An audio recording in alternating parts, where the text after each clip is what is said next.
கர்த்தருடைய பரிசுத்த நாமம் மகிமைப்படுவதாக. இன்று வேத தியானத்திற்காக நாம் உபாகமம் 33வது அதிகாரம் 3வது வசனத்தை நாம் வாசிப்போம். மெய்யாகவே அவர் ஜனங்களை சிநேகிக்கிறார். அவருடைய பரிசுத்தவான்கள் எல்லாரும் உம்முடைய கையில் இருக்கிறார்கள். அவர்கள் உம்முடைய பாதத்தில் விழுந்து உம்முடைய வார்த்தைகளினால் போதனை அடைவார்கள். இந்த வார்த்தை கொண்டு தேவன் நம்மளோடு பேசும்படியாக கண்களை மூடி நாம் ஜெபித்து நாம் ஆரம்பிப்போம். சர்வ வல்லமுள்ள பிதாவே, நன்றியோடு ஸ்தோத்திரிக்கிறோம். நீ நேற்றும் இன்றும் என்றும் மாறாத தேவனாக இருந்து அப்பா ஸ்தோத்திரம் எங்களை நடத்தி வந்த வழிகளுக்காக உமக்கு நன்றி செலுத்துகிறோம். இந்த பிப்ரவரி மாதம் அப்பா ஸ்தோத்திரம், இந்த 3வது வாரத்தில் கூட நீர் பேச போகிற இந்த வார்த்தைக்காக உமக்கு நன்றி செலுத்துகிறோம். உம்முடைய நாமம் மகிமைப்படட்டும். கிருபைக்குள் காத்துக்கொள்ளும். நீர் எங்களோடு பேசுவீராக. வசனத்தின் ஆழமான சத்தியத்தை எங்களுக்கு வெளிப்படுத்தி தருவீராக. அநேகருக்கு பிரயோஜனமாக இருப்பதாக. உம்முடைய வசனமானது ஜீவனுள்ள வசனத்தை நீர் அனுப்பி ஒவ்வொருத்தரையும் விடுவிக்கும்படியாக நாங்கள் செபிக்கிறோம். இயேசு கிறிஸ்துவின் இனிய நாமத்தில் வேண்டிக் கொள்கிறோம் எங்கள் ஜீவனுள்ள நல்ல பிதாவே, ஆமேன். வசனத்தில் நாம் என்ன வாசிக்கிறோம் என்றால், மெய்யாகவே அவர் ஜனங்களை சிநேகிக்கிறார். அவருடைய பரிசுத்தவான்கள் எல்லாரும் உம்முடைய கையில் இருக்கிறார்கள். அவர்கள் உம்முடைய பாதத்தில் விழுந்து உம்முடைய வார்த்தையினால் போதனை அடைவார்கள் என்று நாம் பார்க்கிறோம். பாதத்தில் விழுந்து போதனை அடைவார்கள். இந்நாட்களில் நாம் பேச போகிற இந்த டாபிக் பேர் என்னென்னா, பாதத்தில் விழுகிறவர்களுக்கு என்ன ஆசீர்வாதம். இயேசுனுடைய பாதத்தில் விழுந்து கிடக்கிறவர்களுக்கு என்னென்ன ஆசீர்வாதம் வைத்திருக்கிறார் என்பதை இன்று நாம் தியானிக்க போகிறோம். அருமையான தேவனுடைய பிள்ளையே, அநேகர் மனுஷனுடைய காலில் விழுவார்கள். மனுஷனுடைய காலில் விழுந்து அநேக ஆசீர்வாதத்தை பெற்றவர்களும் நான் பார்த்துருக்கிறோம். யூடியூப்பில் பார்த்துருப்பீங்க. நிறைய பேர் யார் யாருடைய கால்களில் விழுந்து எப்படி ஆசீர்வாதமாக இருக்கிறார்கள் என்று உலக பிரகாரமான ஆசீர்வாதத்தை பெற்றுக்கொண்டு அவர்கள் காணப்படுகிறதை நான் பார்க்கிறோம். ஆனால் தேவன் நமக்கு கொடுக்கிற, தேவனுடைய பாதத்தில் விழுந்து கிடக்கிறதுனால தேவன் நமக்கு கொடுக்கிற ஆசீர்வாதம் என்ன? தேவன் நமக்கு ஆவிக்குரிய ஆசீர்வாதத்தையும் கொடுப்பார், சரீர பிரகாரமான ஆசீர்வாதத்தையும் கொடுப்பார். ஹல்லேலூயா. ஆனால் மனுஷனுடைய காலில் விழும்போது நமக்கு ஒரு வேளை சரீர பிரகாரமான ஆசீர்வாதங்கள் நமக்கு கிடைக்கலாம். ஆனால் ஆவிக்குரிய ஆசீர்வாதம் கிடைக்குமா? அது நான் சொல்ல முடியாது. ஆனால் இயேசப்பாவுடைய பாதத்தில் நீங்கள் விழுந்து கிடக்கும்போது நிச்சயமாகவே உங்களுக்கு ஆவிக்குரிய ஆசீர்வாதம் உண்டு, பரலோக சரீர பிரகாரமான ஆசீர்வாதம் உண்டு. பரலோக ஆசீர்வாதம் உண்டு, பூமிக்குரிய ஆசீர்வாதமும் உண்டு என்பதை நாம் இன்று உங்களுக்கு வேத வசனத்தின் மூலமாக சுட்டி காமிக்க விரும்புகிறேன். ஃபஸ்ட்டு நான் பரிசுத்தவான்கள்னால் யார் என்பதை நான் புரிந்து கொள்ளணும். அநேகர் நினைக்கிறாங்க பரிசுத்தவான்கள்னால் ஊழியக்காரர்கள் தான் பரிசுத்தவான்கள் என்று நாம் நினைக்கிறோம். ஊழியக்காரர்கள் தான் தேவனுடைய பாதத்தில் எப்பொழுது இருக்க முடியும், விசுவாசிகள் இருக்க முடியுமா என்று அவர்கள் சிந்தித்து கொண்டிருக்கிறார்கள். எபேசியர் நிருபத்தில் நாம் வாசிக்கும்போது, எபேசியர் 1வது அதிகாரம் 1வது வசனத்தை நாம் வாசிக்கும்போது அதில் அந்த நிருபத்தில் நாம் என்ன வாசிக்கிறோம் என்றால், தேவனுடைய சித்தத்தினாலே இயேசு கிறிஸ்துனுடைய அப்போஸ்தலனாகிய பவுல் எபேசுவிலே கிறிஸ்து இயேசுக்குள் விசுவாசிகளாய் இருக்கிற பரிசுத்தவான்களுக்கு எழுதுகிறதாவது, நம்முடைய பிதாவாகிய போதும் பார்த்தீங்களா? அப்போது இல்லை, விசுவாசிகளாகிய பரிசுத்தவான்களுக்கு எழுதுகிறதாவது என்று சொல்லி அவர் எழுதுகிறதை நான் பார்க்கிறோம். இப்போது விசுவாசிகளும் பரிசுத்தவான்கள் தான், ஊழியரும் பரிசுத்தவான்கள் தான். முக்கியமாக ஷார்ட்டாக அவங்களுக்கு சொல்லணும்னா, புரிகிற மாதிரி சொல்லப்போனால், யார் முழுக்க ஞானஸ்நானம் எடுத்து ஆண்டவருக்கு பிரியமாக பரிசுத்தமான பாதையில் நடக்கிறார்களோ அவர்கள் பரிசுத்தவான்கள். ஹல்லேலூயா. இப்போ அப்படிப்பட்ட பரிசுத்தவான்கள் தேவனுடைய பாதத்தில் விழுந்து கிடக்கும்போது தேவன் என்னென்ன ஆசீர்வாதத்தினால் அவர்களை நிறைக்கிறார் என்று நாம் ஒன் பை ஒன்னாக வாசித்து தியானிக்க போகிறோம்.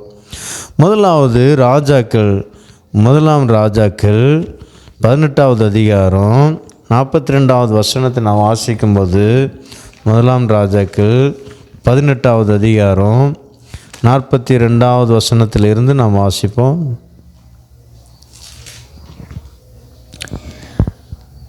ஆகாப் போஜனம்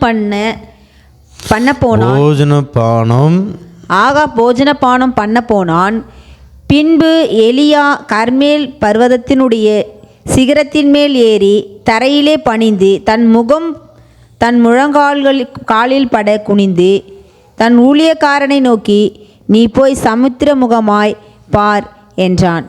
அவன் போய் பார்த்து ஒன்றுமில்லை என்றான். நீ இன்னும் 7 தரம் போய் பார் என்றான். 7ஆம் தரம் இவன், இதோ சமுத்திரத்திலிருந்து ஒரு மனுஷனுடைய உள்ளங்கை அத்தனை சிறிய மேகம் எழும்புகிறது என்றான். அப்பொழுது அவன், நீ போய் ஆகாப்பை நோக்கி, மழை உம்மை தடை செய்யாதபடிக்கு இரதத்தை பூட்டி போய்விடும் என்று சொல் என்றான். அதற்குள்ளாக வானம் மேகங்களினாலும் காற்றினாலும் கருமழை உண்டாயிற்று. ஆகாப் ரதத்தில் ஏறி இஸ்ரேலுக்கு போனான். கர்த்தருடைய கை எலியாவின் மேல் இருந்ததினால் அவன் தன் அறையை கட்டி கொண்டு இஸ்ரேலுக்கு வருமட்டாக ஆகாப்புக்கு முன் ஓடினான். ஆமென். இதில் நாம் என்ன கற்றுக்கிடம் பார்க்கிறோம் என்றால், முக்கியமாக எலியா தேவ மனிதன் ஜெபித்ததுனால அந்த பரிசுத்தவான் முழங்கால் படியிட்டு தேவனுடைய பாதத்தில் விழுந்து கிடந்தபடினால நன்றாக போட்டிருக்கு, எலியா கர்மேல் பர்வத்தினுடைய சிகரத்தின் மேல் ஏறி தரையிலே பணிந்து தன் முகம் தன் முழங்கால்களில் படக்குனிந்து.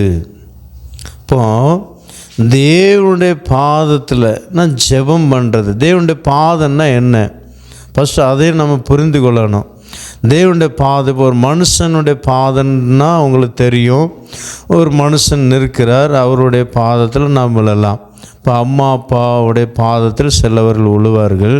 அம்மா அப்பா நமக்கு முன்பாக நிற்கிறாங்க, நமக்கு தெரியுது, நாம் விழுகிறோம். சிலர் முதலமைச்சருடைய காலில் விழுறாங்க, தெரியுது, விழுறாங்க.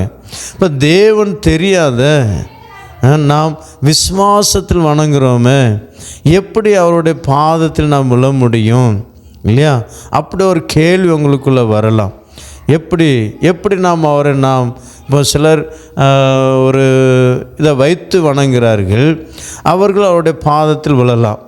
ஆனால் நாம் ஆராதிக்கிற தேவன் விசுவாசத்தில் நாம் ஆராதிக்கிறோம் இல்லையா? விசுவாசத்தில் ஆராதிக்கும்போது நாம் எப்படி அவருடைய பாதத்தில் விழலாம் என்று உங்களுக்குள்ளே ஒரு கேள்வி வருகிறதுனால நான் உங்களுக்கு விளக்கமாக சொல்கிறது என்னவென்றால், அது ஷார்ட்டாக சொல்கிறேன். நீ வேதத்தை வாசித்து ஜெபிக்கிற ஒரு அனுபவம் இருக்குமா, அதுதான் தேவனுடைய பாதத்தில் விழுந்து கிடக்கிற ஒரு அனுபவம். நீ எப்பப்பெல்லாம் வேதம் வாசிக்கிறீர்களோ முழங்கால் ஊன்றி, எப்பப்பெல்லாம் முழங்கால் ஊன்றி கரங்களை உயர்த்தி நீங்கள் ஆண்டோடைய சமூகத்தில் ஜெபிக்கிறீங்களோ, அப்பப்பெல்லாம் நீங்கள் ஏசப்பாவுடைய பாதத்தில் விழுந்து கிடக்கிறீங்கன்னு அர்த்தம். ஹல்லேலூயா. அப்போ இப்படி ஜெபிக்கிற தேவனுடைய பாதத்தில் இருக்கிற உங்களையும் எங்களையும் தேவன் ஆசீர்வதிக்க திட்டம் பண்ணியிருக்கிறார். ஹல்லேலூயா. இந்த வாரத்தில் கர்த்தர் உங்களோடு பேசுகிற வார்த்தை என்னென்னா, நான் உன்னை ஆசீர்வதிப்பேன், மலைகளினால் உன்னை ஆசீர்வதிப்பேன். மலை என்று எதை வெளிப்படுத்துகிறது? இந்த எலியா தேவ மனிதன் ஜெபித்ததுனால பெரிய மழை வந்தது. மலை என்று சொன்னப்போனால் சரீரப்பிரகாரமான, இல்லை என்றால் பூமிக்குரிய ஆசீர்வாதத்தை வெளிப்படுத்துகிறது. பூமிக்குரிய ஆசீர்வாதம். இந்த பூமிக்குரிய ஆசீர்வாதம் ஒவ்வொரு மனிதர்களுக்கும் தேவைப்படுகிறது இல்லையா? பூமிக்குரிய ஆசீர்வாதம் ஒவ்வொரு நாளும் வாழ்வதற்காக உண்ண ஆகாரமும் உடுக்க வஸ்திரமும் இருக்க நல்ல இருப்பிடமும் நமக்கு தேவைப்படுகிறது. எத்தனையோ மனிதர்கள் இந்த சரீர பிரகாரமான இல்லை என்ற அந்த உலக பிரகாரமான ஆசீர்வாதத்துக்காக எல்லாருமே ரவும் பகலும் உழைக்கிறோம் இதற்காக தான். அருமையான தேவனுடைய பிள்ளையே, ஆனால் தேவனுடைய பாதத்தில் கிடக்கிற ஒவ்வொரு தேவ பிள்ளைகளையும் தேவன் பூமிக்குரிய ஆசீர்வாதத்தினால் அவர் நிரப்ப வல்லமை உள்ளவராக இருக்கிறார். நான் ஏழையாக இருக்கிறேன்னு எனக்கு எங்கே கிடைக்கும்? நான் ஒவ்வொரு நாளும் கூலி வேலை தானே செஞ்சிட்ருக்கிறேன். நான் ஒவ்வொரு நாளும் கூலி வேலை தான் செஞ்சிட்ருக்கிறேன். அது பெரிய பெரிய பணக்காரர்களுக்கு தான் ஆசீர்வாதம் வந்து கொண்டே இருக்கும். கூலி வேலை செய்தாலும் சரி, நீங்கள் ஒரு சின்ன ஒரு ஏழையாக இருந்தாலும் சரி, ஏசப்பாவுடைய பாதத்தில் அனுதினமும் நீங்கள் ஜெபித்து பாருங்கள். அவர் உங்களை உயர்த்துகிறாரா இல்லையா என்று நீங்கள் அவரை சோதித்து பாருங்கள். ஹல்லேலூயா. நான் சேலஞ்சு விட்டு சொல்லுவேங்க, நான் ஆராதிக்கிற என் தேவன் அவர் உங்களை உயர்த்துவார், எங்களை உயர்த்துவார். நாங்கள் விசுவாசிக்கிறோம். இதுவரை நம்மளுக்கு கொடுத்தாரு.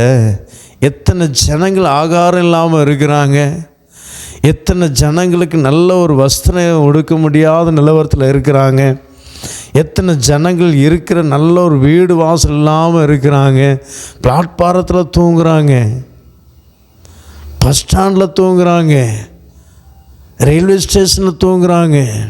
பாவம். ஒரு முறை நான் போன வாரம் நாகூர் போயிட்டு வரும்போது காலையில் ட்ரெயினில் வந்து நான் இறங்குறேன். இப்போது ட்ரெயினில் தூங்கிட்டு இருக்கிறாங்க. பரிதாபமாக இருக்குது. ரயில்வே ஸ்டேஷனில் நான் 3 மணிக்கு இறங்கினேன் நாகர்கோயிலில் காலையில். அப்போது அங்கே ரயில்வே ஸ்டேஷனில் தூங்குறாங்க, வெளியில் படுத்து தூங்குறாங்க. வீடு இல்லை அவங்களுக்கு. தேவன் உங்களுக்கும் எனக்கும் எவ்வளோ ஒரு நல்ல ஒரு அருமையான வீடு கொடுத்துருக்கிறார். ஹல்லேலூயா. வாடகை வீடுனாலும் இருக்கிறதற்கு கர்த்தர் வீடு கொடுத்துருக்கிறாரே. அந்த வாடகை பைசா கொடுக்கறதற்கும் அவர் தானே கொடுக்கிறார். ஒருவேளை நீங்கள் வாடகை வீட்டில் இருக்கலாம். நான் வாடகை வீட்டில் தானே ஐயா நான் இருக்கிறேன், எனக்குன்னு ஒரு சொந்த வீடு இல்லையே. அருமையான தேவ பிள்ளையே, அந்த வாடகை கொடுக்கறதுக்கு அவர் தானே கொடுக்குறாரு. ஹல்லேலூயா. அவர் தானே கொடுக்குறாரு. அப்போ நம்ம அவருக்கு எவ்வளோ நன்றி சொல்லணும். எத்தனை பேருக்கு வாடகை கொடுக்கறதுக்கு முடியல, அதனால தான் அவங்க பிளாட்பாரத்தில் தூங்குறாங்க, அதனால தான் அவங்க பஸ் ஸ்டாண்டில் தூங்குறாங்க, அதனால தான் அவங்க ரோட்டில் தூங்குறாங்க. வறுமையான தேவனுடைய பிள்ளையே, ஏசப்பாவை பிடித்து கொள்ளுங்க. உலக ஆசீர்வாதங்கள் உங்களுக்கு உண்டு. நாம் ஆசீர்வாதமாக இருப்பதே தேவனுக்கு பிரியம். இஸ்ரவேலை ஆசீர்வதிப்பதே தேவனுக்கு பிரியம் என்று பார்க்கிறோம். நாம் தரித்திரனாக இருக்கிறது ஆண்டவருக்கு எவ்வளவும் பிடிக்காதுங்க. நீங்கள் ஆசீர்வாதமாக இருக்கணும், நல்ல வீட்டில் இருக்கணும், நல்ல கார் வாங்கணும், நல்ல ஆசீர்வாதமாக இருக்கணும், நல்ல ஆகாரத்தை கொடுக்கணும், நல்ல வஸ்திரத்தை கொடுக்கணும். அதை தான் ஆண்டவர் விரும்புகிறார். எப்போவுமே தரித்திரம் மாதிரி கிழிஞ்ச வஸ்திரத்தை உடுத்துட்டு அழுக்கு வஸ்திரத்தை உடுத்துட்டு இருக்கிறத ஆண்டவர் விரும்பவே மாட்டார். நல்லா இருக்கணும், டீசெண்டாக இருக்கணும். ஹல்லேலூயா, ஹல்லேலூயா. சாதாரண ஒரு மந்திரிமார்களை பாருங்கள், எம்எல்ஏ எம்பி அவங்களாம் பாருங்கள், எவ்வளோ அருமையான சாதனை. 5 வருஷம் ஒரு பதவிக்காக அவ்வளோ ஒரு டீசெண்டாக இருக்கிறாங்க. நம்ம 1000 வருஷம் அரசாளுவதற்காக தேவன் நம்மளை முத்திரித்திருக்கிறாருங்க, நம்மளை தெரிந்தெடுத்திருக்கிறார். இந்த உலகத்தை 1000 வருடம் நாம் அரசாளுவோம். ஹல்லேலூயா, ஹல்லேலூயா. முதலாவது இயேசு கிறிஸ்து 2ஆம் வருகையில் வந்து பரிசுத்தவான்கள் எல்லாரையும் எடுத்துக்கொண்டு போயிடுவார். அவர் 3 வருஷம் இங்கே உபத்திரவ காலம் நடக்கும் பூமியில்.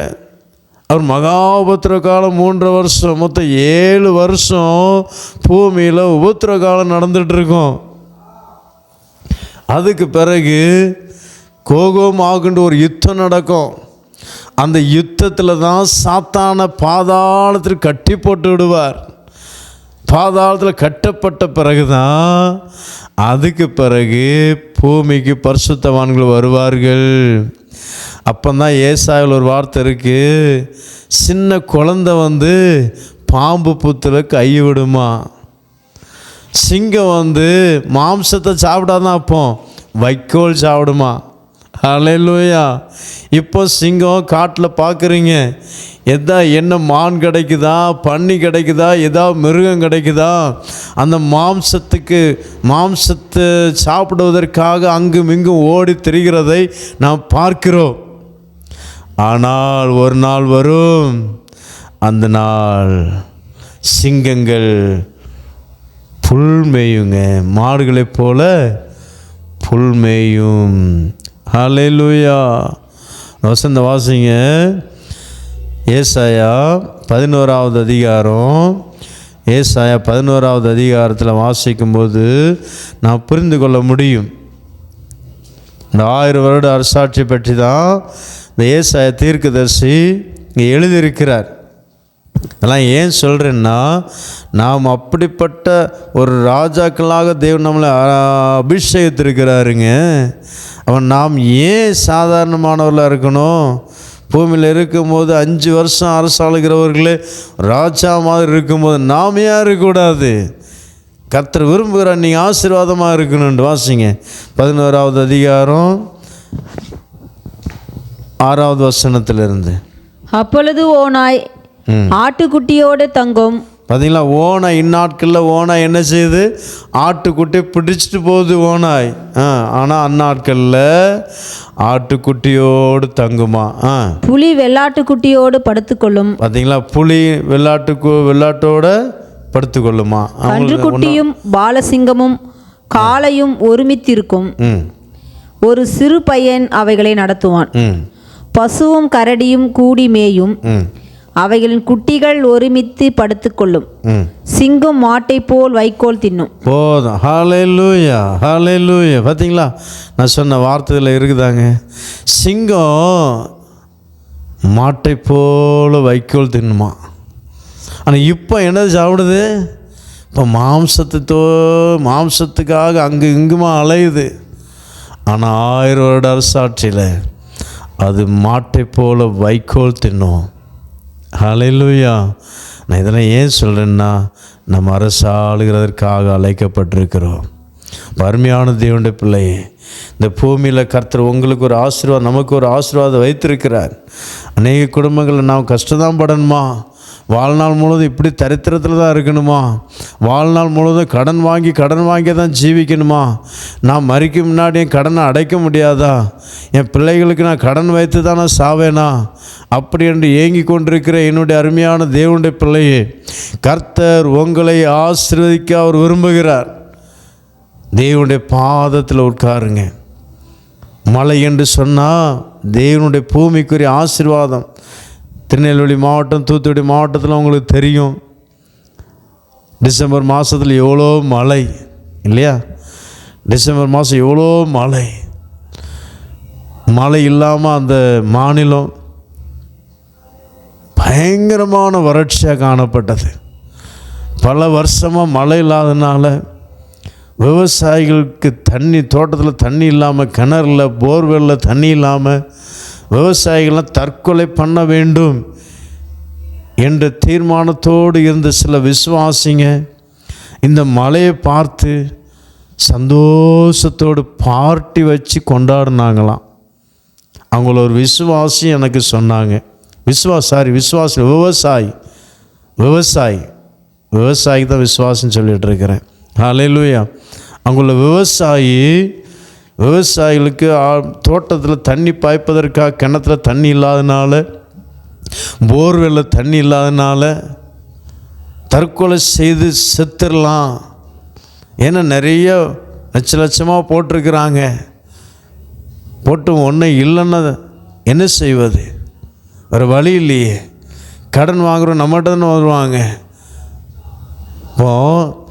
ஆனால் மழை வந்த பிறகு யார் யாரெல்லாம் சாக வேண்டுமென்று இருந்தார்களோ பார்ட்டி வைத்து கொண்டாடினதாக அங்குள்ள ஒரு விவசாயி எனக்கு சொன்னாருங்க. அது யாரும் இல்லை, எங்கள் மச்சான், என் சொந்தக்காரர் தான். அவருக்கு ஒரு 150 ஏக்கர், அதில் ஒரு 450 ஏக்கர் நிறைய தோட்டக்காடு வச்சுருக்கிறார் ஒரே இடத்துல. அவர் பெரிய போர் போட்டு அதில் பெரிய போர், அதில் தண்ணி கிடையாது. அப்படி 4-5 போரில் தண்ணி கிடையாது. ஒரே ஒரு போரில் தண்ணி நல்லா செழிப்பாக இருக்குது. அது எல்லாத்தையும் பாய்க்க முடியல. இப்போ அவர் சொல்லி துக்கப்பட்டார். மாப்பிள்ள ஜோவனுப்பா, ஜோவனு உங்கள் தெய்வத்தை, அவர் இயேசுவை வணங்காத மனுஷன், இயேசுவை அறியாத மனுஷன். ஆனால் சொல்லுவார், மாப்பிள்ள உங்கள் தெய்வத்திட ஜோவனுப்பா, மச்சான் செய்வார், மச்சான் அற்புதம் செய்வார், கடவுள் ஏசப்பா அற்புதம் செய்வார். நான் ஜெபம் பண்ணுறோம். ஆனால் கர்த்தர் பெரிய அற்புதம் செய்தார். வறுமையான தேவனுடைய பிள்ளையே, விவசாயிகளுடைய வாழ்க்கை ஒரு செழிப்புக்கு காரணமாக முடிந்ததுங்க. மழை இப்போது கஷ்டம் தரித்திரம் மாறும். ஆண்டோடைய சமூகத்தில் இருந்து பாருங்கள், வேதத்தை வாசித்து பாருங்கள், ஜெபம் பண்ணி பாருங்கள். அதிகாலையில் நீங்கள் தேவனை தேடி பாருங்கள். எத்தனை பேர் காலையில் அதிகாலை 4 மணிக்கு எழும்புறீங்க, 5 மணிக்கு எழும்புறீங்க, தேவனை சமூகத்தில் உட்காருகிறீங்க. உங்களை ஒவ்வொருத்தரும் கர்த்தர் ஆசீர்வதிப்பார். ஒருவேளை நீ காலையில் எழும்ப முடியலையா, காலையில் எழும்பி பாருங்கள், ஜெபம் பண்ணி பாருங்கள். சங்கீதம் 46வது சங்கீதத்தில் ஒரு வசனம் வாசிக்க முடியும். 46:5 வசனத்தில், தேவன் அதன் நடுவில் இருக்கிறார், அது அசையாது. அதிகாலையில் தேவன் அவர்களுக்கு சகாயம் பண்ணுவார்ன்னு இருக்குங்க. வாசி. தேவன் அதில் நடுவில் இருக்கிறார், அது அசையாது. அதிகாலையிலே தேவன் அதற்கு சகாயம் பண்ணுவார். ஹல்லேலூயா. பார்த்தீங்களா, தேவன் அதன் நடுவில் இருக்கிறார். எதனுடைய நடுவில் இருக்கிறாரா? அதிகாலையில் யார் தேவனை நோக்கி கூப்பிடுகிறார்களோ அவர்கள் குடும்பத்தில் அவர் இருக்கிறார். அது அசையாது. என்ன காற்று வந்தாலும், எந்த சூறாவளி வந்தாலும் அந்த குடும்பத்தை தொட முடியாது. எந்த போராட்டம் வந்தாலும் அதை அசைக்க முடியாதுங்க. ஏன்னா அந்த குடும்பத்தில் அவர் இருக்கிறார்.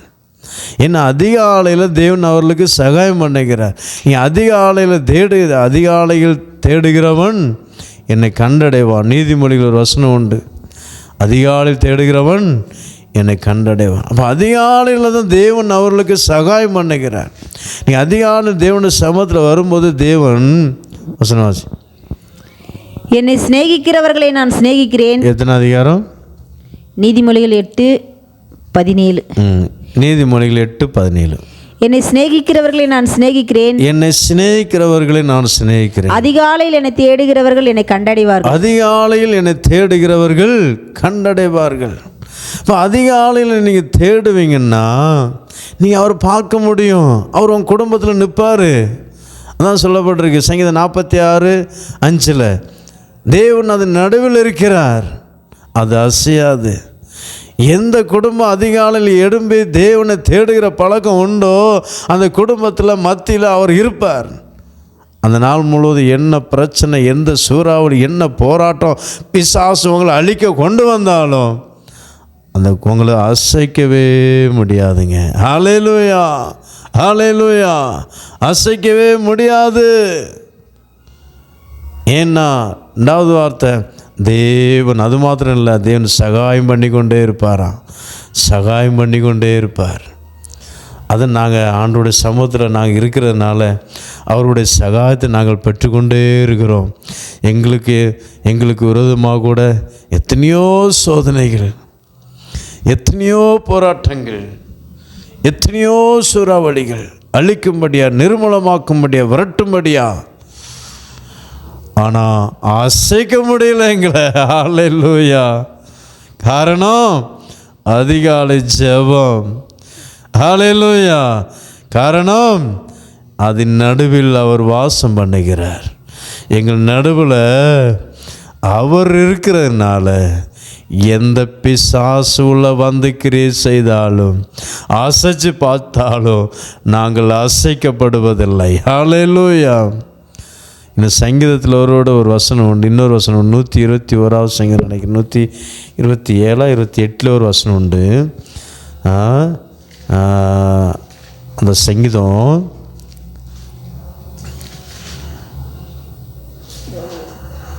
அது அசைமா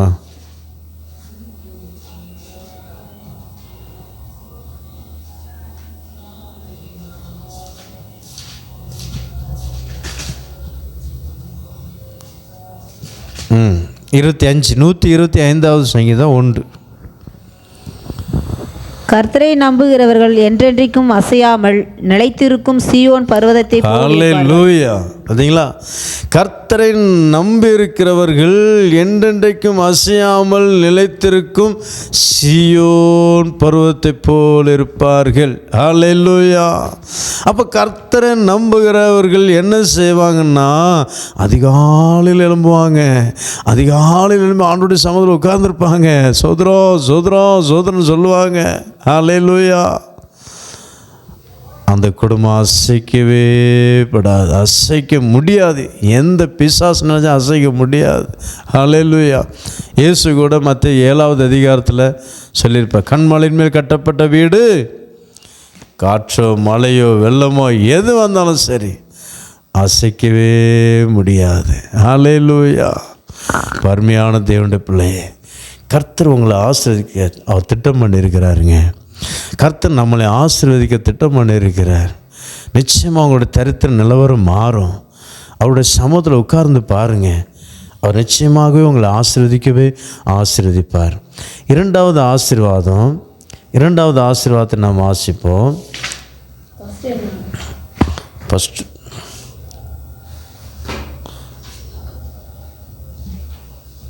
இரண்டாவது ஆசீர்வாதம்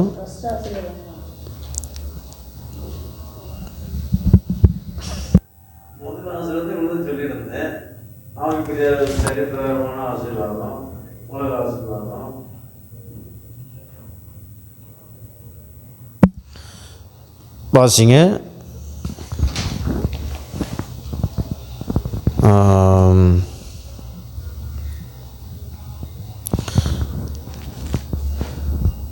லூக்கா எழுதின சுவிசேஷம்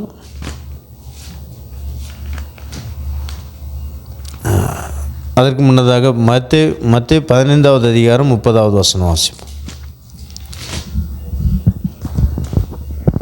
அப்பொழுது சப்பானிகள்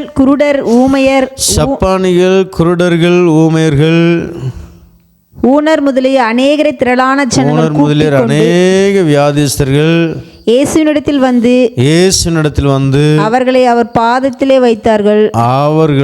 அவருடைய பாதத்தில் வைத்தார்கள். அவர்களை அவர் சொஸ்தப்படுத்தினார். முதலாவது உங்களுக்கு ஆசீர்வாதம் அவருடைய பாதத்தில் இருக்கிறனால பூமிக்குரிய ஆசீர்வாதங்கள் எல்லாவற்றையும் உங்களுக்கு கொடுக்கிறார். பூமிக்குரிய ஆசீர்வாதங்கள் தரித்திர நிலவரம் மாறும். நீங்களும் ஒரு ஆசீர்வதிக்கப்பட்ட சந்ததிகளாக நாம் காணப்படுவோம். பார்ப்பா அந்த மனுஷன் பாக்கியவான்னு சொல்லுவாங்களா, அந்த மாதிரி உங்களையும் எங்களையும் மாற்றுவார். ஹல்லேலூயா. இரண்டாவது ஆசீர்வாதம் ஒரு மனுஷனுக்கு சுகம், பெரிய ஒரு ஆசீர்வாதம். ஹல்லேலூயா. ஒரு மனுஷனுடைய சரீரத்தில் வியாதி இருக்குமானா எல்லா செல்வமும் இருந்தும் பிரயோஜனமே இல்லை. ஒரு பெரிய கோடீஸ்வரர் சொல்கிறார், பாஸ்டர் நீங்களாம் எல்லாம் சாப்பிட்றீங்க பாஸ்டர், ஆனால் நான் இதை சாப்பிட முடியாத பாஸ்டர். ஹல்லேலூயா. எவ்வளோ பரிதாபமாக இருக்குது பார்த்தீங்களா? பருமையான தேவனுடைய பிள்ளையே, இப்போது செல்வம் தேவன் நமக்கு தந்திருக்கிறார்னா அனுபவிப்பதற்காக. ஹல்லேலூயா.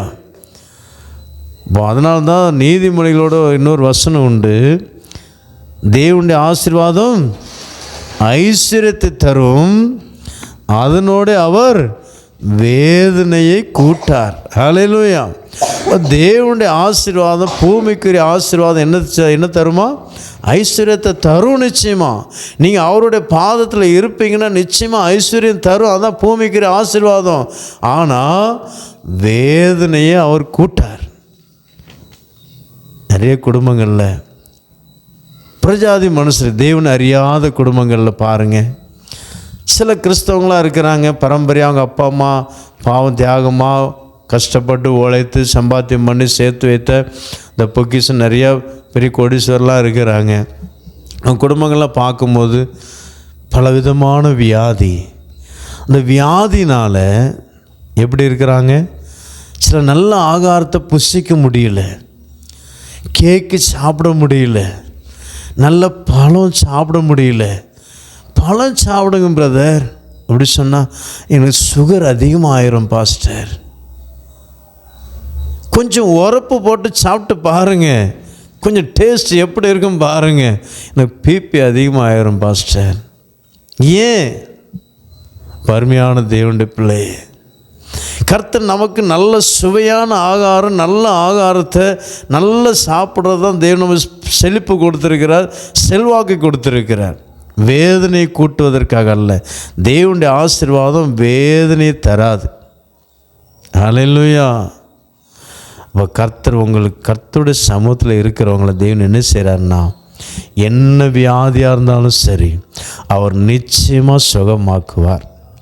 எனக்கு வியாதி இருக்கிறது, நல்ல ஆகாரத்தை சாப்பிட முடியலையே, என் பேரப்பிள்ளை நல்லா ஐஸ்கிரீம் சாப்பிடுது, நான் அதை பார்த்துட்டு இருக்கிறேன், எனக்கு சாப்பிட முடியலையே, எனக்கு சாப்பிடணும் போல் ஆசையாக இருக்குது, என்னால் சாப்பிட முடியலையே, கலங்கி பயத்தோடு பாரத்தோடு இருக்கிறீங்களா? கர்த்தருடைய சமூகத்தில் இருங்க. உங்கள் வியாதி மாறும், உங்கள் பிரச்சனை மாறும். எத்தனையோ பரிசுத்தவான்களை பற்றி சாட்சி சொல்லலாம். வேதத்தில் உள்ள பரிசுத்தவான்களை பற்றி நான் சாட்சி சொல்கிறேன். பூமிக்குரிய அநேக பரிசுத்தவான்கள் சாட்சி பெற்று கர்த்தருக்குள் நித்திரை அடைந்திருக்கிறார்கள். அவர்களை பற்றி சொல்வதை விட உங்களுக்கு சொன்னாலும் உங்களுக்கு தெரியாது. ஆனால் வேதத்தில் உள்ள பரிசுத்தவான்களை பற்றி நான் சாட்சி சொல்ல நான் விரும்புகிறேன். இப்போ நீ யோபை பற்றி நீ எடுத்துக்கொள்ளுங்க. யோபுடைய சரீரத்தில் வந்த வியாதி உங்களுக்கு தெரியும். வஸ்திரம் உடுக்க முடியல, ரெட்டு உடுத்தி கொண்டு ஒரு நல்ல பெட்டில் உட்கார முடியல, சேரில் உட்கார முடியல. அவர் எதில் உட்கார்ந்துருக்கிறார்? சாம்பலில் உட்கார்ந்துருக்கிறார். எவ்வளோ ஒரு பரிதாபம், அவ்வளோ ஒரு பயங்கரமான வியாதி. அந்த சாம்பலில் உட்கார்ந்து கொண்டு அவர் என்ன செய்கிறாருன்னா, ஒரு ஓட்டை எடுத்து அப்படி சுரண்டி கொண்டே இருக்கிறார். இல்லை சொறி குஷ்டமோ என்ன வியாதி தெரியாது, பற்கள்னால் நிறைஞ்சிருக்கும், அப்படி சொரிஞ்சிட்டே இருக்கிறார். அருமையான தேவனுடைய பிள்ளை, சிநேகர்லாம் வந்தாங்க, மனைவி சொல்கிறாங்க, எல்லாரும் சொல்கிறாங்க, இப்போ கூட சொல்லுவாங்க. அருமையான தேவனுடைய பிள்ளை, நான் கூட போன வாரம் நாகூர் போயிட்டு வந்த உடனே எனக்கு கொஞ்சம் பலவீனமாக போச்சு. ஒரு நாள் எனக்கு அந்த மாதிரி பலவீனம் வரல. பாத்ரூம் போனேன், பூரா ரத்தமாக வருது டாய்லெட்டில். அப்போது எனக்கு தெரிஞ்ச சில டாக்டர்மார் நர்ஸுமார் இருக்கிறாங்க, அவங்ககிட்ட சின்ன ஆலோசனை கேட்டேன். இப்போ டாக்டர் ஒருத்தர் சொன்னார், உடனே ஆஸ்பத்திரி போகிறது நல்லது பாஸ்டர், இல்லைன்னா உடனே நீங்கள் இந்த ஒரு மெடிசன் அனுப்புகிறேன், நீங்கள் வாங்கி சாப்பிட்டா நல்லது பாஸ்டர். இன்னொரு நர்ஸு சொன்னாங்க, சீனியர் நர்ஸுக்கெல்லாம் நர்ஸ் அந்த மாதிரி ஒரு போஸ்ட்டில் இருக்கிறவங்க, பாஸ்டர் இதுக்கு நான் ஒன்றுமே சொல்ல முடியல பாஸ்டர், எனக்கு ஒன்றுமே புரியல பாஸ்டர். அவங்களுக்கு பயம். எங்கள் வீட்டம்மா சொன்னாங்க, வாங்க போவோம், ஆஸ்பத்திரி போவோம். ஏன்னா உலகத்தில் எல்லாருமே சொல்கிறது தான். நானும் அந்த ஸ்டேஜில் இருந்தோம்னா பார்த்துட்டு சும்மா இருக்க முடியாது இல்லையா? இப்போ நமக்கு குழந்தை இருக்குதோ, நம்ம மனைவிக்கு எது ஆனாலும் பார்த்துட்டு அப்படி சும்மா இருக்க முடியுமா? அவங்க விசுவாசத்தில் இருந்தாலும் கூட நம்ம ஆஸ்பத்திரியில் கொண்டு போய் பார்த்தா தான் நமக்கு திருப்தி இல்லையா? நம்ம இருக்க முடியாது, பார்த்துக்கிட்டு இருக்க மாட்டோம். இப்போ அதே போல் யோபுடைய வாழ்க்கையில் கூட மனைவி சொல்லியிருப்பாங்க, ஆஸ்பத்திரி போங்க, மருத்துவமனைக்கு போங்க. ஏன்னா லூக்கா அந்த காலத்தில் பெரிய ஒரு வைத்தியர். அப்போ அவருடைய காலத்தில் லூக்கா இருந்திருக்க மாட்டார். ஆனால் அப்போ என்ன நிறைய வைத்தியர் இருந்திருக்கிறாங்க. பரிகாரி. ஆனால் ஆசாவும் அந்த காலத்தில் நிறைய வைத்தியரை தேடி போனதுனால ஆசா இறந்து போனார். ஆசா ராஜா, யூதாவின் ராஜா. 1 நாளாகுமா 16வது அதிகாரத்தில் நம்ம வாசி. இப்போது அந்த காலத்தில் வைத்தியர்கள் இருந்திருக்கிறாங்க. அப்போ எல்லோரும் சொல்லியிருப்பாங்க யோபுக்கிட்ட. வாசிங்க 2 நாளாகும் 16வது அதிகாரமா வாசி. அப்பொழுது ஆசா கர்த்தருடைய ஆலயத்திலும் ராஜாவின் அரண்மனையில் உள்ள பொக்கிஷங்களில் உள்ள வெள்ளியும் பொன்னும் எடுத்து 16வது அதிகாரம் 2 இதில் வாசி.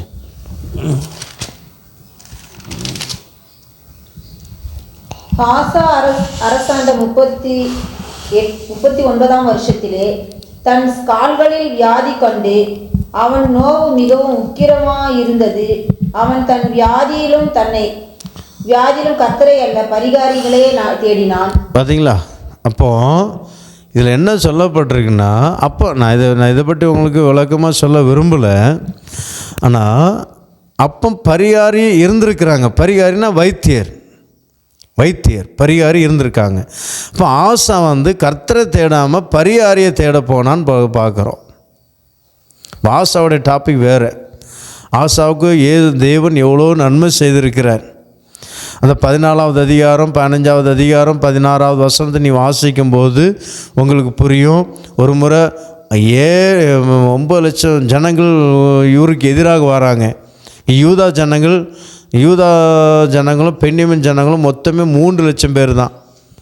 1 லட்சம் தான் படை வீரர்கள் வச்சுருக்கு. மொத்தம் 4 லட்சம் பேர் தான் இருக்கிறாங்க. அவர்களுக்கு ராஜா தான் ஆசா. ஒரு முறை அந்த 14வது அதிகாரம் அந்த வசனம் பலமுள்ளவனுக்காகிலும் 14வது அதிகாரம் எத்தனை வசனம் அது? 11. அதில் அவர் சொல்கிற ஜெபம் பண்ணுறான்.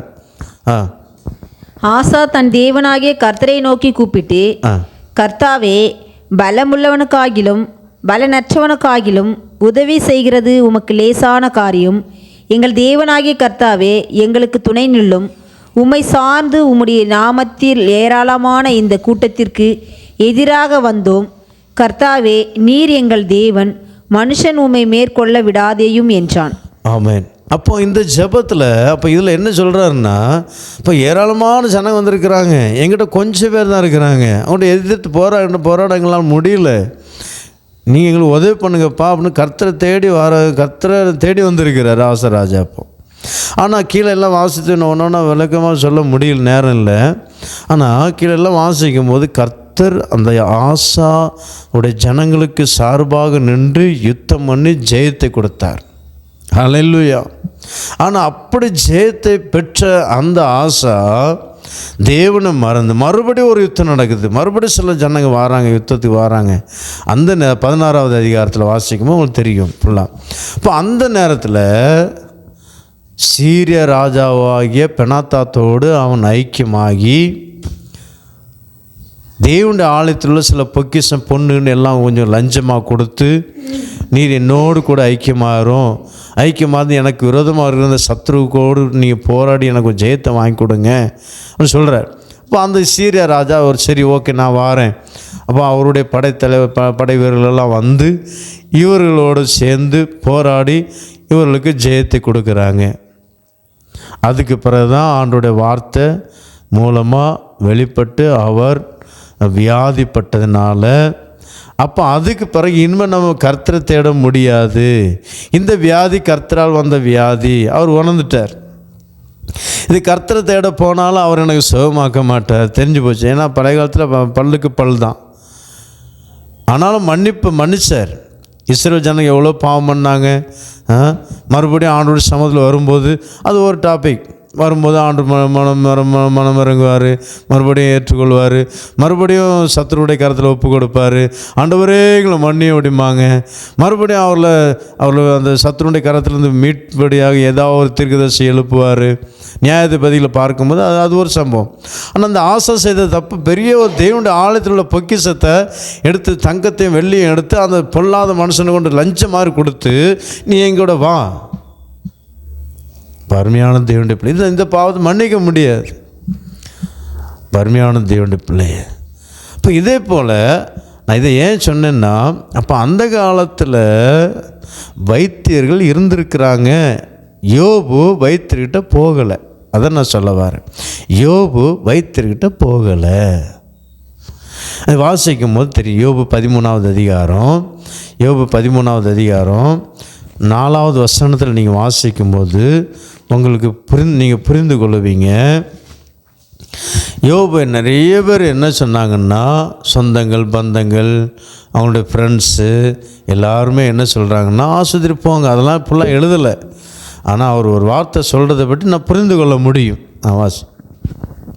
நீங்கள் பொய்யை பிணைக்கிறவர்கள், நீங்கள் எல்லாரும் காரியத்துக்கு உதவாத வைத்தியர்கள். 13வது அதிகாரம் 4வது வசனம். யோபு 13:4 நல்லா எடுத்து பாருங்க.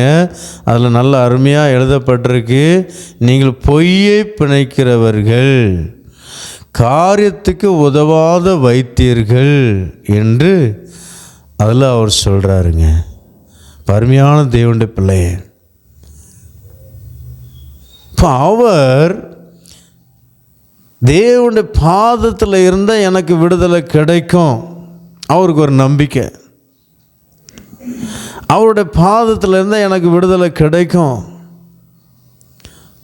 அருமையான தேவனுடைய பிள்ளையே, என்ன வியாதினாலும் சரி, நீங்கள் மருத்துவரை நாடி போகாதீங்கன்னு நான் சொல்ல மாட்டேன். ஆனால் தேவனுடைய கரத்தில் இருங்க. ஹல்லேலூயா. தேவனுடைய பாதத்தில் இருந்து பாருங்க. கர்த்தருடைய கரத்தில் ஒப்பு கொடுத்து பாருங்க. அதுக்கு பிறகு அவர் சுகமாக்கல, அது உங்கள் இஷ்டம், உங்களுடைய விசுவாசம் எப்படியோ. ஹல்லேலூயா. நீ ஆண்டோடைய சமூகத்தில் உட்கார்ந்து பாருங்க. அவர் உங்களை விடுதலை பண்ணுறாரா பண்ணலையான்னு பாருங்க. நிச்சயமாக விடுதலை கொடுப்பார். எத்தனையோ அற்புதம் பார்த்தீங்களா. யோபுடைய வாழ்க்கை அவர் பெரிய அவர் கரெக்டாக சொல்கிறார். நீங்களாம் காரியத்துக்கு உதவாத வைத்தியர்கள். இந்நாட்களில் நிறைய வைத்தியர்கள் இருக்கிறாங்க, நல்ல வைத்தியர் இருக்கிறாங்க. நல்ல வைத்தியர், நிறைய வைத்தியரில் ஒரு 1000 வைத்தியர்ஸ் டாக்டருமா இருந்தாங்கன்னா அதில் ஒரு 2 வைத்தியர்ஸ் நல்ல வைத்தியர் இருக்கிறாங்க சொல்கிறாங்க. நல்ல. ஆனால் அவங்க மூலமாக அந்த நிறைய பேர் அந்த பணம் எப்படி வசூல் பண்ணலாம் அப்படி அந்த ஒரு மூடில் தான் டாக்டர் வேலை பார்க்குறாங்க, டாக்டர் வேலை பண்ணிட்டுருக்கிறாங்க. இப்போ அருமையான தேவனுடைய பிள்ளையை இந்நாட்களில் நான் பார்க்குறோம். அநேக ஜனங்கள், அநேக வைத்தியர் டாக்டர்மார் பார்க்கும்போது அவர்கள் நிறைய டாக்டர்மார் ஏனோ தானோ எப்படியாவது பணம் சம்பாதிக்கணும், எப்படியாவது பணம் சம்பாதிப்பதற்காக அவங்க ஒரு பேஷண்ட் அவங்ககிட்ட போனாங்கன்னா என்ன செய்கிறாங்க, உடனே அந்த ஸ்கேன் எடுங்க, இந்த ஸ்கேன் எடுங்க. கால் முட்டு வேலைக்கு போயிருப்பாங்க. முட்டு வேலைக்கு போனதுக்கு தலையில் ஸ்கேன், தலையில் ஏதோ நரம்பு உங்களுக்கு பிரச்சனையாக இருக்கும், அதனால் முட்டு வலிக்குது, முதுகு எலும்பு ஸ்கேன் பண்ணுங்கள், தலை ஸ்கேன் பண்ணுங்கள், முழு சரீரத்தையும் ஸ்கேன் பண்ணி அந்த ஸ்கேன் இந்த ஸ்கேன்ட்டு ஃபுல்லாக ஸ்கேனுக்கே பைசா எப்படியும் ஒரு 1,00,000 ரூபா வந்துடும். நீ ப்ரைவேட் ஆஸ்பத்திரி போய் பாருங்கள் எவ்வளோ பணம் வசூல் பண்ணுறாங்க. ஹல்லேலூயா. அருமையான தேவனுடைய பிள்ளை, எந்த மனுஷனையும் நம்ம நம்ப முடியும், டாக்டரை நம்பவே முடியாது. ஒரு வேளை உங்கள் பிள்ளைங்க டாக்டராக இருக்கிறாங்களா, உங்கள் பிள்ளைங்க படித்து டாக்டராக இருக்கிறாங்க, உங்கள் பிள்ளைகிட்ட நல்ல அட்வைஸ் கேளுங்க, ஆலோசனை கேளுங்க. அவங்க கரெக்டாக சொல்லுவாங்க, எதுவுமே அவங்க கரெக்டாக சொல்லுவாங்க. ஹல்லேலூயா.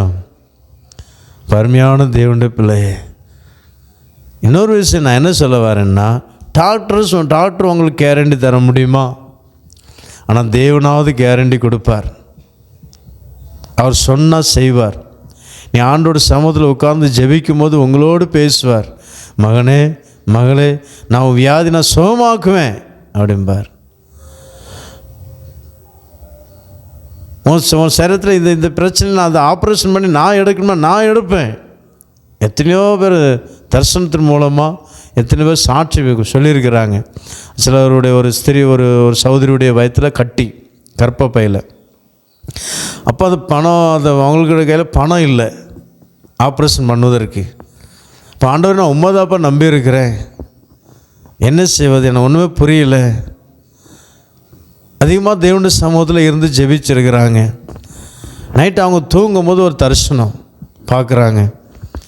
2 தேவதூதர் பக்கத்தில் இருந்து இருந்த மாதிரி அவன் சரீரத்தில் ஆப்ரேஷன் தேட்டரில் போன மாதிரி ஆப்ரேஷன் பண்ணி அந்த கட்டியில் எடுத்து தைச்ச மாதிரி அவங்க பார்க்குறாங்களாம். காலைல எழுப்பி பார்க்குறாங்க, அந்த எந்த இடத்துல வலி அதிகமாக இருந்துச்சு வலியே இல்லையா. ஹல்லேலூயா.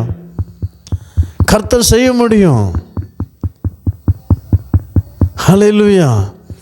எந்த பிரச்சனைனாலும் சரிங்க, அவரால் முடியும். ஆனால் அதே இது நீங்கள் ஆப்ரேஷன் பண்ண போனீங்கன்னா டாக்டர்ஸ் கையெழுத்து போடுவாங்களா? யார் கையெழுத்து போடணும்?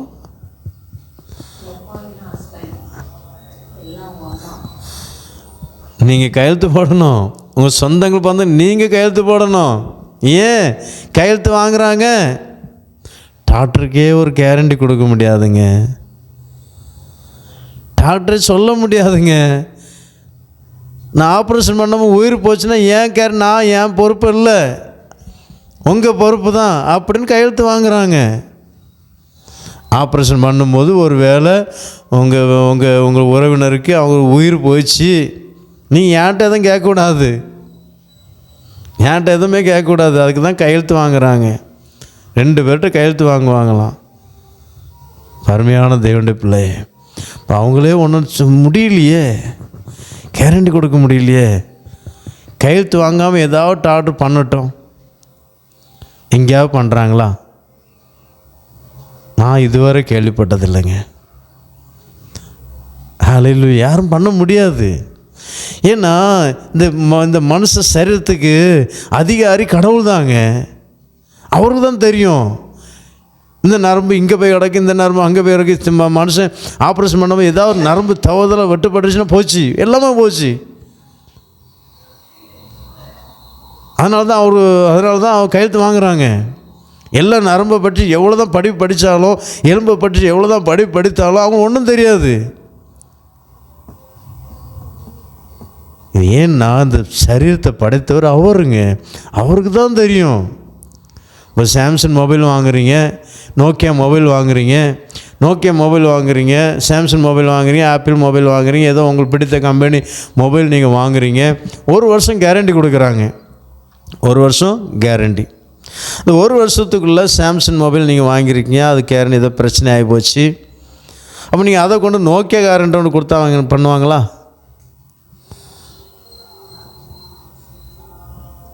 எப்படியாவது பண்ணி கொடுங்க, எனக்கு அங்கே போக முடியாது, ரொம்ப தூரமாக இருக்குது, போக முடியாதுங்க, எப்படியாவது பண்ணி கொடுங்க. அவன் இதில் என்ன ஆனாலும் கூட நீங்கள் ஏன்ட்ட கேட்கக்கூடாது அப்படி சொல்லுவான். கண்டிப்பாக அந்த கடன் சொல்லுவாங்க. இல்லை என்ன ஆனாலும் பார்ப்பேன், ஏதாவது உள்ட்டா ஆச்சுன்னா ஏன்ட்ட கேட்கக்கூடாது அப்படின்றாங்க. கண்டிப்பாக சொல்லுவாங்க. முதல் சொல்லுவாங்க, இது எங்களுடைய வேலை கிடையாது, நீங்கள் அங்கே கொண்டு போகணும், அங்கே தான் அவங்க தான் சரி பண்ணுவாங்க அப்படிம்பாங்க. இல்லை பாருங்கள், எனக்கு அங்கே போக முடியாது, நீ கொஞ்சம் தயவு செய்து ஓப்பன் பண்ணி பாருங்கள், செய்வோம், என்ன பிரச்சனை தான் என்கிட்ட கேட்கக்கூடாது. கண்டிப்பாக சொல்லுவாங்க. சில நேரத்தில் நான் இது போயிருக்கிறேன், இதை நீங்கள் அங்கே கொண்டு போனீங்கன்னா நல்லா பார்ப்பாங்க அப்படிம்பாங்க. நான் கடையில் சாதாரண கடையில் நீங்கள் கொஞ்சம் பண்ணி கொடுத்துருங்களா, பரவாயில்ல, நீங்கள் உங்களுக்கு பரவாயில்ல, எந்த பிரச்சனை வந்தாலும் பரவாயில்ல அப்படின்னா, சில இந்த ஒருக்கா சாம்சங் ஃபோனில் பின்னாடி அது என்னது இந்த கவர் அப்படி போயிடுச்சு, பேட்டரி அப்படி தெரியுது. நான் ரப்பர் பேண்டை தான் போட்டு வச்சுருந்தேன். இப்போ சிலர் சொன்னாங்க, சாம்சங் சர்வீஸ் சென்டருக்கு போயிருங்க அப்படின்னாங்க. நான் அப்போது ஒரு கடை இருக்கிற குடியாத்தத்தில் ஒரு கடை இருக்குது. அந்த கடைக்கு கொண்டு போய் கொஞ்சம் ஒட்டி விடுங்களா, அந்த கடை வச்சு நீங்கள் சர்வீஸ் சென்டர் போய் வேணால் ஃப்ரீயாக வெட்டி கொடுத்துருவாங்க, இது நாங்கள் ஏதாவது எங்களுக்கு ஒன்றுமே அப்படியே பேசுகிறாங்க. பரவாயில்லைங்க ஏதாவது ஒட்டி கொடுங்க அப்படின்னு நான் சொன்னவர் மறுபடியும் அவங்க ஒட்டி கொடுத்தாங்க. அது அவ்வளோதான், ஒரு மாதம் தான் நின்றுச்சு. ஏதோ கூடின போனால் இருக்கிறதுனால அவங்க சரியாக கவனிக்கலை, பயந்து ஏதோ கவனிக்கலாமல் ஒட்டி கொடுத்து ஒரு மாதிரி இப்போ மறுபடியும் அது கவர் விட்டுடுச்சு. அப்போது இந்த எந்தெந்த கம்பெனியோ அந்த கம்பெனிகிட்ட கொண்டு போனால் தான் அவங்க சரியாக பார்ப்பாங்க. சாம்சங்கிட்ட கொண்டு போனால் சாம்சங் கரெக்டாக பார்ப்பாங்க. அது என்கிட்ட கொண்டு கொடுத்தா நான் பார்க்க முடியாது. பார்க்க முடியுமா? நோக்கியக்காரன்ட்ட கொண்டு கொடுத்தா பார்க்க அவங்களுக்கு தெரியாது. அதே போல் நம்மளை உண்டாக்குனவர் கர்த்தர். நம்மளை உண்டாக்குனவர் யார்? கர்த்தர். கர்த்தர் தான், அவருக்கு தான் தெரியுங்க. இந்த தலையில் உள்ள நரம்பு எத்தனை நரம்பு, அது எங்கே பின்னி கிடக்கு, முதுகில் உள்ள நரம்பு, கையில் உள்ள நரம்பு, காலில் உள்ள நரம்பு, எல்லா நரம்பு எங்கெங்கே இணைக்கணும்னு அவருக்கு தெரியும். யோபுக்கு அதான் ஒரு விசுவாசம், அவர் என்ன சேவப்படுத்துவார். ஹல்லேலூயா, ஹல்லேலூயா. அதனால 42வது அதிகாரத்தில் ஒரு வார்த்தை சொல்லுவார், தேவரீர். அவருக்கு வாசிங்க 42வது அதிகாரத்தில் 1வது வசனத்தில் நான் வாசிக்கும்போது, தேவரீர் நீ சகலத்தையும் செய்ய வல்லவர், நீ செய்ய நினைத்தது தடைப்படாது என்று அறிந்திருக்கிறேன் என்று சொல்லுவாருங்க. அந்த அறிவு யாருக்கு இருக்குதோ அவங்க மருத்துவமனைக்கு போக மாட்டாங்க. ஹல்லேலூயா. தேவரீர் தேவரீர் சகலத்தையும் செய்ய வல்லவர், தேவரீர் நீ சகலத்தையும் செய்ய வல்லவர், நீ செய்ய நினைத்தது தடைப்படாது என்பதை அறிந்திருக்கிறேன், நினைத்தது தடைப்படாது என்று அறிந்திருக்கிறேன். ஹல்லேலூயா. இந்த ஒரு அறிவு நமக்கு இருக்குமானா போதுங்க, நம்ம ஆண்டோட சமூகத்தில் உட்கார்ந்துருப்போம். ஆண்டோட சமூகத்தில் உட்கார்ந்துருப்போம். அவர் என்ன செய்வார்? சுகத்தை தருவார். ஹல்லேலூயா, ஹல்லேலூயா. பருமையான தேவனுடைய பிள்ளையே, தேவனால் கூடாத காரியம் ஒன்றும் இல்லைங்க. இந்த உலகத்தில் நமக்கு சுகம் மிக மிக அவசியம். சுகம் இல்லைன்னா ஒன்றுமே இல்லைங்க. சுகம் இல்லைன்னா ஒன்றுமே இல்லை. அநேகருடைய சரீரத்தின் நாட்களில் பார்க்குறோம், வியாதி வியாதி வியாதி வியாதி வியாதி வியாதி. அப்போ இயேசுடைய காலத்தில் கூட அநேக வியாதிஸ்தர் இருந்திருக்கிறாங்க. நீ லூக்காவோட ஒரு வசனம் வாசிக்க முடியும். 18 வருஷமான பெரும்பாடுள்ள ஸ்திரீ பற்றி அதில் போட்டிருக்கோம்.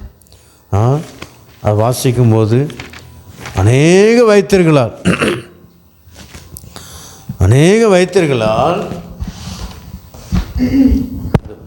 எத்தனை அதிகாரம் சொல்லு? மார்க்கு 5ஆம் அதிகாரம் 25லிருந்து. அப்பொழுது 12 வருஷமாய் பெரும்பாடுள்ள ஒரு ஸ்திரீ அநேக வைத்தியர்களால் மிகவும் வருத்தப்பட்டு தனக்கு உண்டானவைகளை எல்லாம் செலவழித்தும் சற்றாகிலும் குணமடையாமல் அதிக வருத்தப்படுகிற பொழுது இயேசுவை குறித்து கேள்விப்பட்டு, நான் அவருடைய வஸ்திரங்களையாகிலும் தொட்டால் சொஸ்தமாவேன் என்று சொல்லி ஜனக்கூட்டத்துக்குள்ளே அவருக்கு பின்னாக வந்து அவருடைய வஸ்திரத்தை தொட்டாள்.